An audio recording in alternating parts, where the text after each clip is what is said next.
Hello everyone, কেমন আছো সবাই? আশা করি ভালো আছো। তো আজকে তোমরা দেখতেই পাচ্ছ যে আমি আজকে কোন ভিডিও তোমাদের কাছে আজকে আমি নিয়ে এসেছি। একটা পুচকি মেয়ের হেয়ার কাটের ভিডিও। মানে এত দুষ্টু, এত দুষ্টু, এত বিচ্ছু যে বলবার নয়। তো আমি আজকে ওর হেয়ার কাটিং করতে গিয়ে আজকে হাঁপিয়েই পড়েছি। তো দেখো ওর অবস্থাটা কি।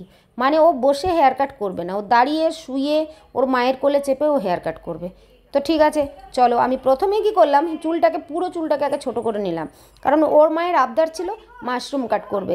একে তো এরকম বিচ্ছু বাচ্চা, তারপরে মাশরুম কাটের ফিনিশিং খুব ভালো না থাকলে দেখতে ভালো লাগে না। ঠিক আছে চলো, বাচ্চা তো ওই জন্য অনেক কিছু মেনে নেয় ওরা। তো আমি এরপরে হেয়ার কাট শুরু করেছি। প্রথমে আমি চুলটাকে প্রথমেই ছোট্ট করে নিয়েছি। কারণ ও এরপরে যদি কান্নাকাটি শুরু করে তাহলে আমার কাটিং করা মানে ইম্পসিবল হয়ে যাবে। প্রথমেই সাইড থেকে সব ছোট করে নিলাম, তারপরে এরপরে আমি ফিনিশিং করব। তো বাচ্চা দেখো, বাচ্চার অবস্থা দেখো, সে দাঁড়িয়ে হেয়ার কাট করবে না বসে হেয়ার কাট করবে। ফিনিশিং আনা এত সোজা নাকি? মানে এইভাবে এই অবস্থা। তো তারপরে দেখো এখানের পরিস্থিতিটা দেখো। মানে তার মা গান করবে এবার শুয়ে শুয়ে, ও বলছে আমি কাটিং করব শুয়ে শুয়ে, এই অবস্থা। শেষমেশ ও শুয়েই পড়লো, ওর মায়ের কোলে একবার একবার শুয়ে পড়ছে।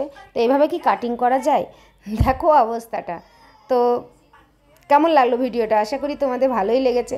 আর এই যে ট্রিমার দিয়ে লাস্টে চুলটাকে একটু ফিনিশিং করে দিলাম।